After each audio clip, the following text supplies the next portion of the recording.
Vamos a volver a eso del consentimiento informado, porque en esto de expediente clínico también existe. Simplemente para terminar esta parte, chicos, y quede bien claro, porque esto yo ya les había comentado de que es más parte práctica, es decir, ir a los hospitales, confeccionar historias clínicas, ver la diferencia de los formatos entre hospital y hospital, hacer la entrevista médica al paciente que esté internado, hospitalizado, etcétera. Es decir, es más práctico. Y lamentablemente por esto que ustedes ya conocen, pues no vamos a poder ir. Seguramente los docentes de práctica ya verán cómo pueden hacer la enseñanza de la elaboración de la historia clínica de manera virtual. Bien, para terminar, chicos, esta parte, ya habíamos dicho desde un inicio que historia clínica y expediente clínico es otro documento. Y aquí ya vamos a ver esto que dice, por ejemplo, que ya conocemos qué es la historia clínica, que es un documento técnico, científico, legal, administrativo y confidencial en el que se registran los datos en orden cronológico concerniente al proceso salud-enfermedad, que se inicia con la afiliación y termina con el plan terapéutico inicial. Eso es lo que nosotros ya habíamos mencionado y les había dicho que son las normas que nosotros manejamos en el país, ¿no? A través del Ministerio de Salud. Pero, ¿qué es la historia, el expediente clínico? Fíjense, el expediente clínico es el conjunto de documentos escritos iconográficos evaluables que constituyen el historial clínico de una persona que ha recibido o recibe atención en un establecimiento de salud. Más completo, el expediente clínico se dice que documento central, cuyo documento central del expediente clínico es la historia clínica. ¿Esto qué significa? Que la historia clínica es un documento, ¿no?, que forma parte de un conjunto que se denomina expediente clínico. ¿Y qué es ese expediente clínico? Cuando dice conjunto de documentos escritos o iconográficos, se refiere a todo lo que nosotros anotamos en la historia clínica. Y puede ser las indicaciones, la evolución, el comentario, epicrisis o la misma historia clínica, ¿ya? Eso es escrito.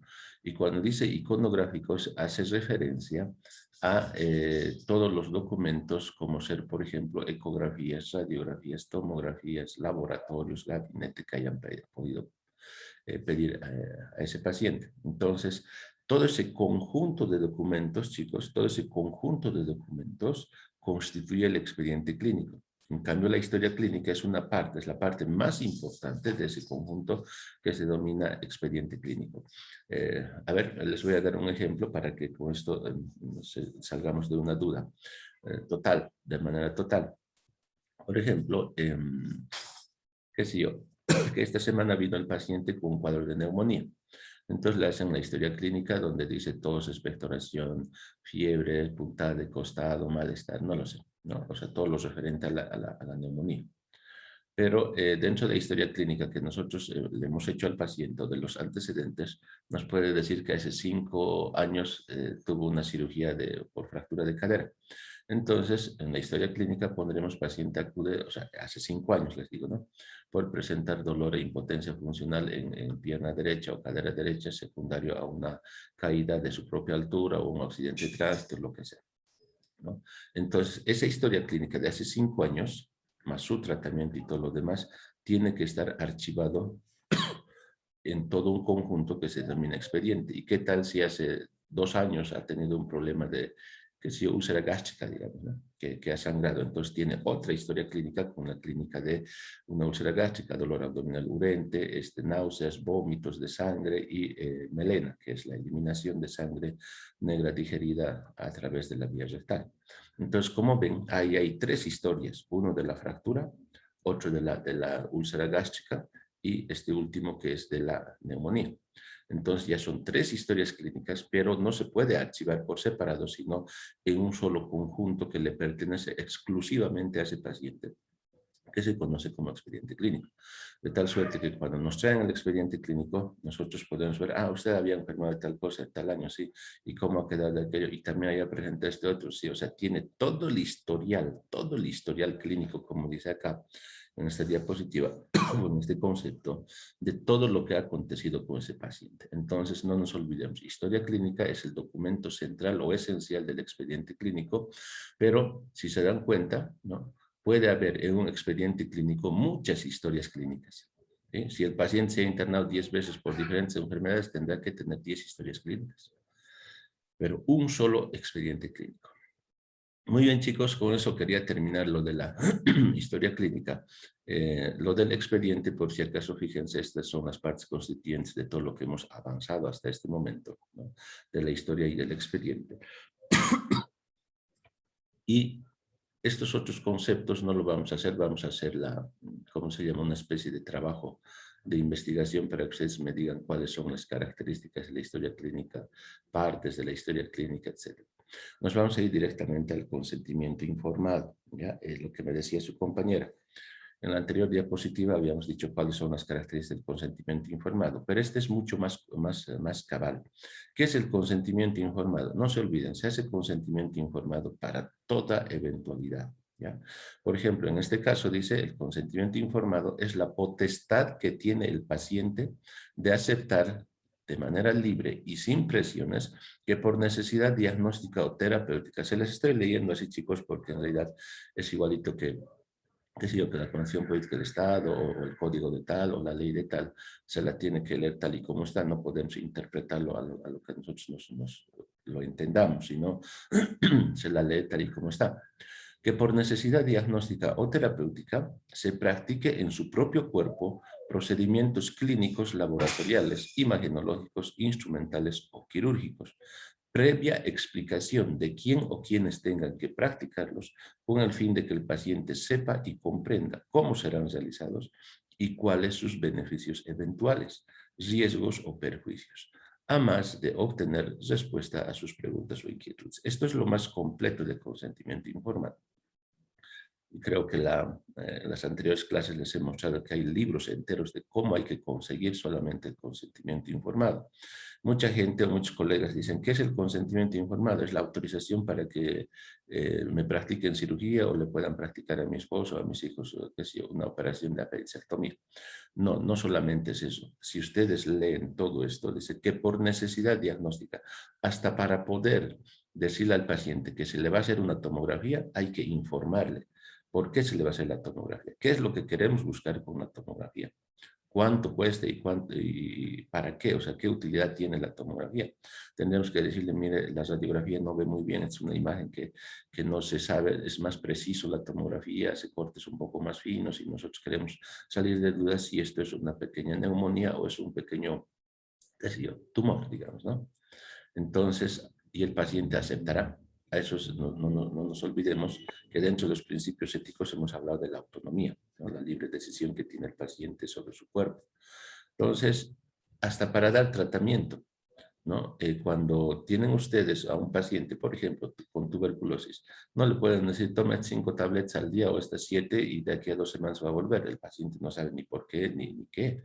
Entonces tienen que decirle, mire, usted tiene tal enfermedad y esa enfermedad no se cura con ninguno de estos medicamentos que utilizamos normalmente y que no va a ser solamente 7 días o 10 días, sino va a tener que ser 6 meses o hasta un año, dependiendo de dónde sea localizada la tuberculosis.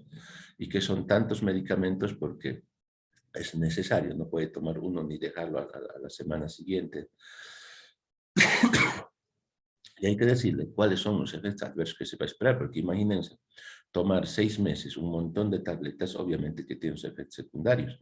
Y han debido ver algo, o ya conocen, por ejemplo, la tuberculosis, que los medicamentos pueden provocar neuritis óptica, uno de ellos puede provocar hepatitis medicamentosa, la isoniazida, la rifampicina puede provocar dolores articulares, etcétera. Es decir, hay que avisar, obviamente, aparte de problemas gástricos, ¿no?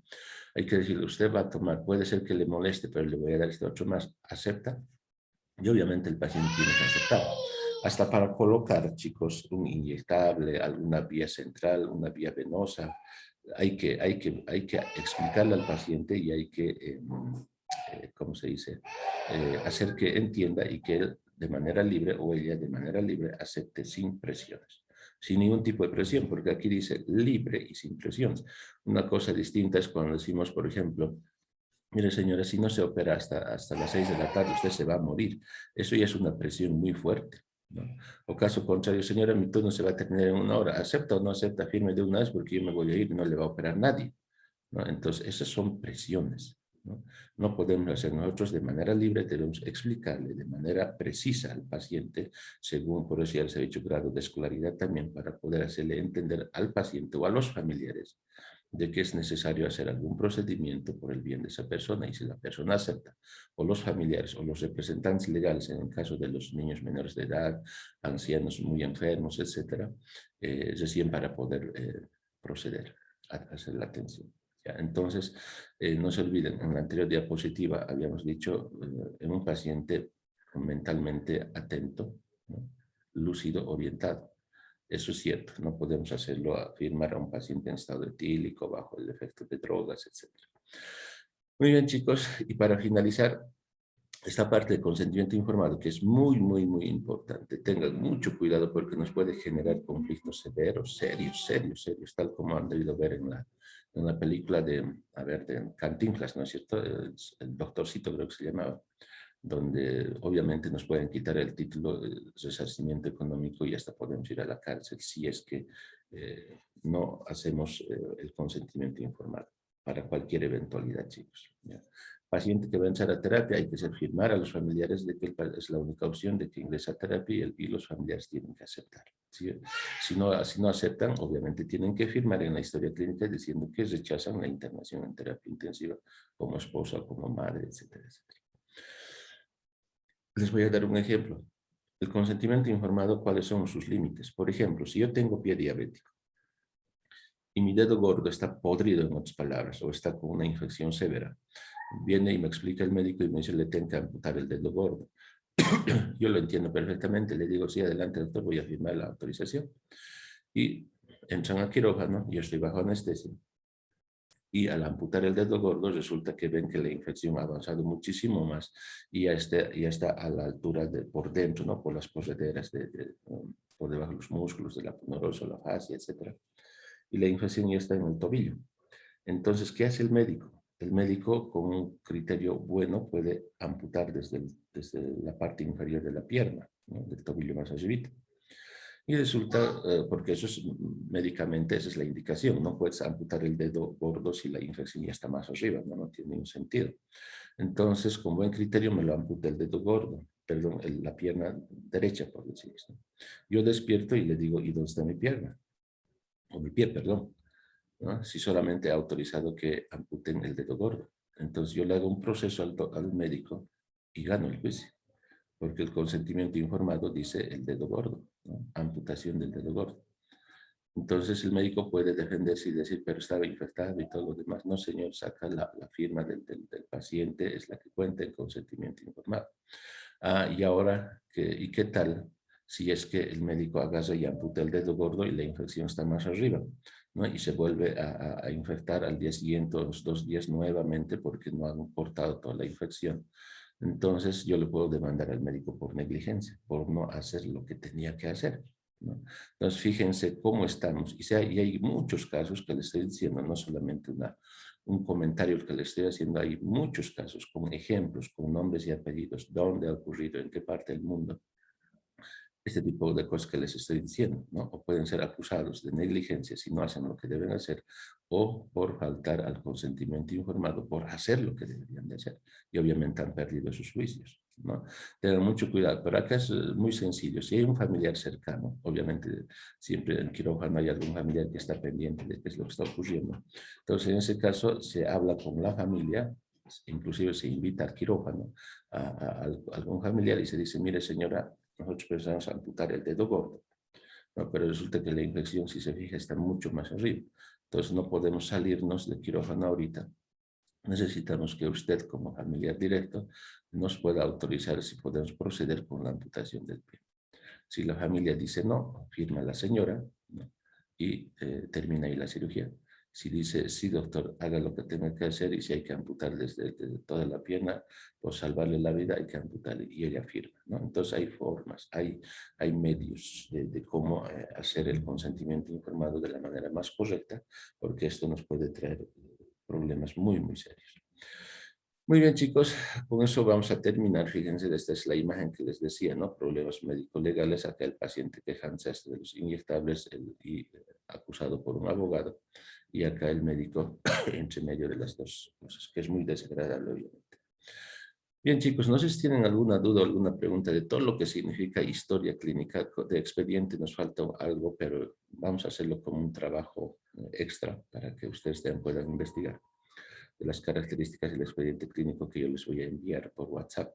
Entonces, no sé si tienen alguna pregunta, chicos, o alguna aclaración o algo más que quieran añadir o aumentar. Adelante, chicos, para pasar directamente ya a examen físico general.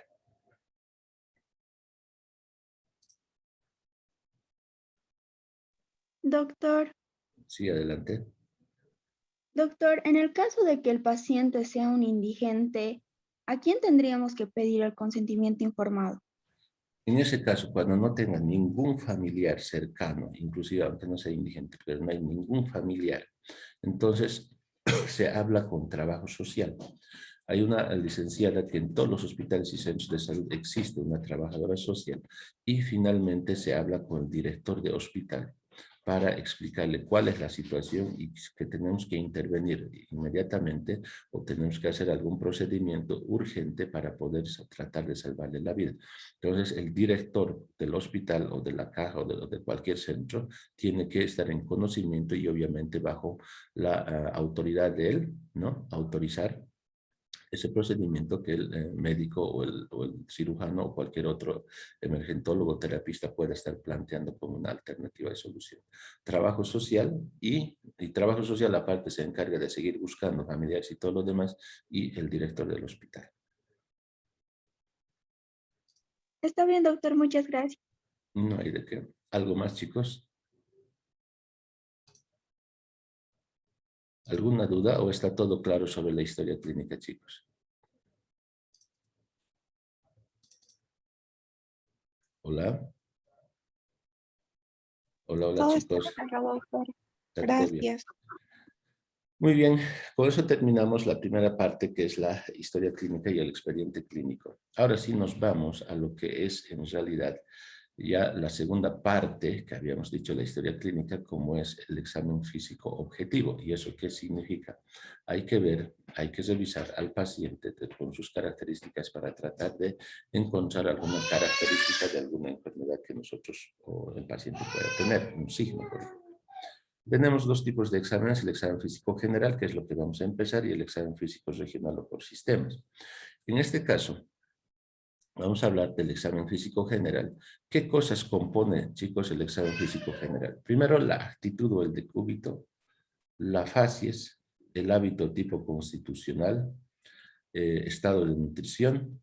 Hay que ver también todo lo que se refiere al sistema ganglionar, sistema osteoarticular, piel y faneras. Entonces, obviamente ahí también está la marcha, por si acaso. Pero la marcha vamos a explicarla con mayor detalle en sistema nervioso. ¿Ya? Ahí vamos a ver con más detalle porque ahí es donde generalmente el tipo de marcha se ve muy alterado. Entonces, vamos a empezar hablando acerca de la actitud o la postura que tiene el paciente. Entonces, acá ya tenemos en esta primera diapositiva, ¿qué quiere decir actitud? ¿Por qué? ¿Por qué empezamos con esto? Porque siempre que nosotros, al anamnesis, paciente refiere al examen físico, paciente en decúbito dorsal activo, dicen. O sea, eso es lo primero que dicen en la evolución. O dicen paciente en decúbito lateral derecho, paciente en posición semipaular, depende en qué posición o postura está.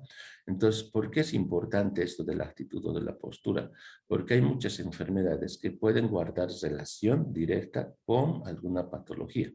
¿Ya? Entonces, esto significa que si nosotros vemos cómo está el paciente, ya nos puede orientar a grosso modo qué patología pudiese estar sufriendo. Por ejemplo, si yo veo a un paciente semisentado, ¿no? Con una bigotera en la nariz, es decir, está recibiendo oxígeno. Entonces yo ya sé que el paciente o tiene un problema cardiológico o tiene un problema respiratorio, porque esa es la posición que adopta. Pero si es más semisentada, sé que es cardiológico, porque un paciente enfermo respiratorio puede muchas veces tolerar el decúbito, puede estar de espalda, puede estar del lado derecho, del lado izquierdo. En cambio, una posición semi-Fowler o semisentada es propia de un paciente cardiópata.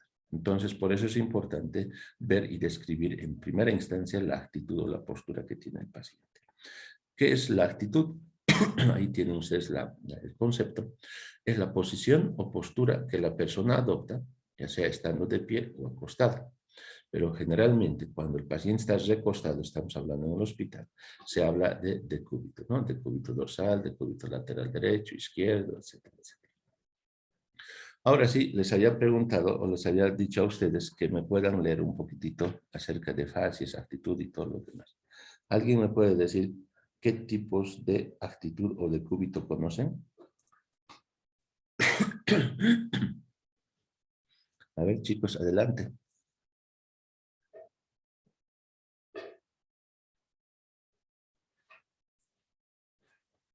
Nada, no han leído. ¿Qué han leído? A ver, cuéntenme.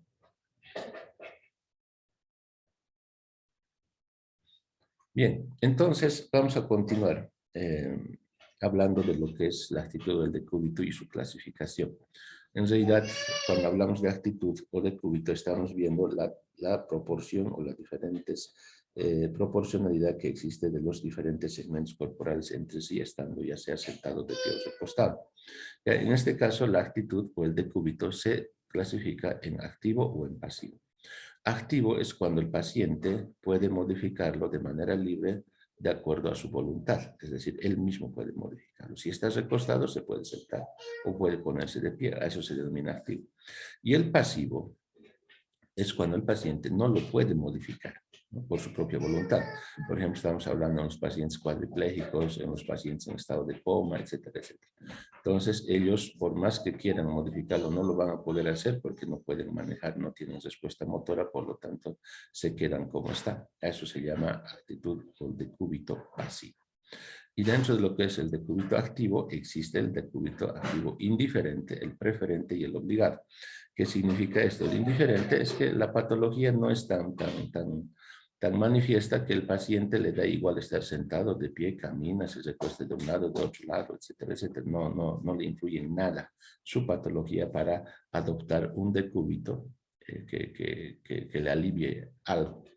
En cambio, el activo preferente se utiliza cuando el paciente lo utiliza, ¿no? Para tratar de disminuir o mejorar en algo, alguna molestia que tenga.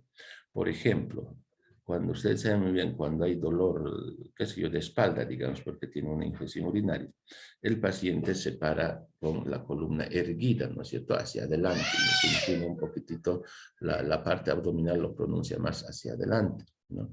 O al revés, cuando nosotros tenemos un dolor de abdomen o de barriga, ¿qué es lo que hacemos? Nos inclinamos hacia adelante. ¿Para qué? Para tratar de disminuir la tensión seguramente en ese momento en que se produce dolor. Entonces a eso se refiere preferente, que una persona o un paciente adopta una postura, una posición para tratar de aliviar alguna molestia que tenga. ¿Ya? Preferente. Y el obligado es que ese decúbito es la única posición o postura en la que el enfermo se siente muchísimo más cómodo, pero impuesto por su enfermedad. ¿Sí? Por ejemplo, los pacientes que tienen, ya les vuelvo a decir, este caso, por ejemplo, ¿no? Del COVID. Entonces, los pacientes tienen que estar en decúbito prono, que es decir, de barriguita, para tratar de ventilar mejor las partes superiores y posteriores del pulmón, ¿no? Se le está obligado a estar en esa posición. Lo mismo los pacientes que tienen insuficiencia cardíaca. Insuficiencia cardíaca, donde el paciente está prácticamente sentado, pero ¿por qué impuesto? Porque si se recuesta, ¿no? Con una almohadita o poca almohada, o poca altura de la almohada, entonces el paciente empieza a agitarse terriblemente. Entonces, obligadamente tiene que sentarse. Por eso se refiere a actitud de decúbito activo obligado. No sé si tienen alguna duda, chicos, hasta acá. ¿Está todo claro? Está todo claro, ¿no? Ya, muy bien. Entonces, continuamos con las formas o actitudes que nosotros conocemos. Lo más común, decúbito dorsal es cuando está apoyado, como ven en la imagen, la parte del occipucio, los hombros, la cadera y obviamente los talones. Decúbito lateral puede ser derecho o izquierdo, estas son las áreas de presión o de apoyo. Si ustedes se fijan, estos numeritos que ustedes ven, esa es la zona que más se apoya.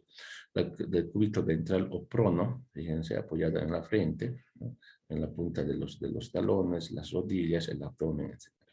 Eso es lo más común, pero se dice que es el más antifisiológico, el dorsal, porque normalmente en esta postura el peso de la mandíbula y la relajación muscular durante el sueño hace que el paciente abra la boca y obviamente pueda tener algún tipo de problemas de salud, inclusive desde un ronquido, ¿no es cierto? Desde los ronquidos y la deglución constante, la boca seca y la deglución constante de gérmenes que puede inclusive caer hacia los bronquios y generar una neumonía por descenso. La decúbito lateral es la que más se utiliza, ya sea derecho o izquierdo, dependiendo mucho, estoy hablando fisiológicamente, y de manera patológica, estos pacientes que tienen problemas pleuropulmonares, pleuropericárdicos, también prefieren estar en decúbito lateral, ya sea derecho o izquierdo, dependiendo cuál hemitórax es el que está. El decúbito ventral o prono es el más fisiológico porque inclusive facilita el movimiento de gases a nivel abdominal, ¿no? Eso también nosotros lo conocemos muy bien. Hasta los bebés los colocamos de barriguita después de que han lactado para que puedan eructar o no broncoaspiren. Entonces, eso es lo normal. Pero ahora vamos a ver algunos exagerados, obviamente, porque es una pintura simplemente. Algunas posturas exageradas que vamos a ver, pero que sí o sí se presentan en algunos cuadros. En este caso hablamos de cuadros neurológicos o neuromusculares. El opistótonos es llamado también en arco de violín, ya por ese arco con concavidad inferior que se forma, pero esto es por contracturas de los músculos de los canales vertebrales, contracturas espontáneas e instantáneas.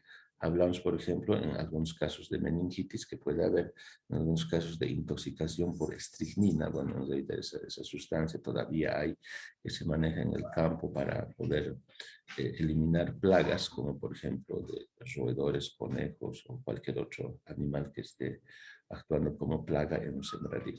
Entonces, opistótonos, obviamente está exageradísimo, chicos. Esto no es así, esto es solamente una pintura. Entonces, el opistótono se vuelve a repetir, también llamado en arco de violín. Y el paciente parecería que está apoyando en la nuca y en el talón. ¿Ya? Eso es opistótono. Esta es la figura más real, por si acaso. Esto es un niño, ¿no? En los casos de meningitis van a encontrar esto. Fíjense cómo se contrae, haciendo una curvatura la columna, una concavidad inferior, y no está tan exagerado como este, porque es una pintura, pero es más o menos lo que van a ver esto. Ahora bien, no van a encontrar a un paciente todo el día ahí apoyado en la nuca y en los talones. Estas contracturas son instantáneas, algunos segundos nada más. Y luego se vuelve a relajar los músculos de los canales vertebrales y luego adopta la posición normal que tenía. ¿Sí? Entonces, cuestión, en los niños es donde van a encontrar muchísimo más esto en pediatría, si es que en quinto año pueden ir ya a los hospitales o ya podemos ir. En prostótonos o tétanos en bola también se denomina, chicos, esto. ¿Ya? Esto es lo contrario de lo que estamos viendo acá. Es el paciente se apoya en la punta o en la frente y en la punta de los dedos, es decir, está en decúbito ventral o de barriguita. Y esto también es por contractura de los músculos agonistas de los canales vertebrales, el emprostótonos, ¿ya?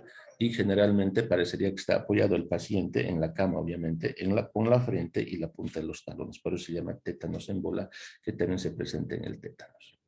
El pleurostótonos es el desvío lateral del tórax, simplemente, ya sea al lado derecho o hacia el lado izquierdo. Esto generalmente se produce por patologías localizadas a nivel de la musculatura de un lado del abdomen o del tórax, como por ejemplo en las picaduras de animales ponzoñosos o venenosos, etcétera, que por contractura unilateral de los músculos adopta un ligero desvío. No va a estar desviado al lado izquierdo o al lado derecho de manera manifiesta, chicos, sino apenas, ¿ya? Pleurostótonos también puede haber en fibrotórax, cuando ya no hay campos pulmonares, solamente fibrosis, por lo tanto el tórax empieza a disminuir el espacio intercostal y la curvatura que adquiere, ya sea dependiendo si es el lado derecho o el izquierdo. Y el ortostótonos, rigidez total. Quiere decir que el paciente tiene una rigidez total, esto por contractura simultánea, tanto de los músculos agonistas y antagonistas de la columna. Entonces se contraen simultáneamente ambos y el paciente aparece con una rigidez absolutamente total. Ya tétanos, o mejor dicho, cuando le quieren hacer sentar a este paciente, por ejemplo, la cabeza se para como si estuviesen haciendo parar una tabla, una madera. Por eso se llama ortostótonos, recto quiere decir eso. Muy bien, vamos a quedar aquí, chicos. Me está llamando la señora Ana, la secretaria, de manera insistente. No sé, debe ser porque ya debe haber los docentes en la cejalía que están en la facultad. Chicos, vamos a quedar aquí. Por favor, sigan leyendo el resto de las posturas. Las anteriores que hemos visto eran posturas casi de origen neurológico. Vamos a ver las posturas de origen cardiológico, las posturas de origen neumológico también. Van a leer fascies, por favor, chicos, los distintos tipos de fascies. Y vamos a leer hasta hábito tipo constitucional. Pero esta vez sí lean, por favor, para el día miércoles. No sé si tienen alguna pregunta hasta aquí, chicos. Doctor, no, Adelante. pero ya va a salir el rol de los parciales. ¿A Sí, qué hora va a salir para que estemos atentos? en este momento yo me voy a reunir con los docentes que están acá ahora para entregarles sus horarios y todo lo demás. Después del mediodía yo lo voy a publicar porque tengo a las 11 otra clase con otro grupo. Entonces, terminando la clase lo voy a publicar. Pero, chicos, no lo voy a publicar primero con ustedes. Siempre hay esa susceptibilidad de los docentes. Primero les voy a hacer llegar a los docentes el rol de exámenes, ¿ya? Porque si lo publico abiertamente, ellos se van a molestar. Van a decir, hasta los estudiantes tienen el rol de exámenes y nosotros nada. Entonces yo voy a entregar o voy a mandar a la célula de docentes y a sus correos de los docentes recién voy a publicarlo para ustedes, ¿ya? Para evitar, como les digo, esa susceptibilidad que siempre tienen los docentes. Está bien, doctor, muchas gracias. No hay Y de hasta qué. luego. Chao, chicos. Que les vaya bien. Hasta luego, doctor. Chao, chicos. Hasta luego, doctor. Gracias. Chao, chao. Hasta luego, doctor. Chao, chicos. Buen día. Que tengan buen día.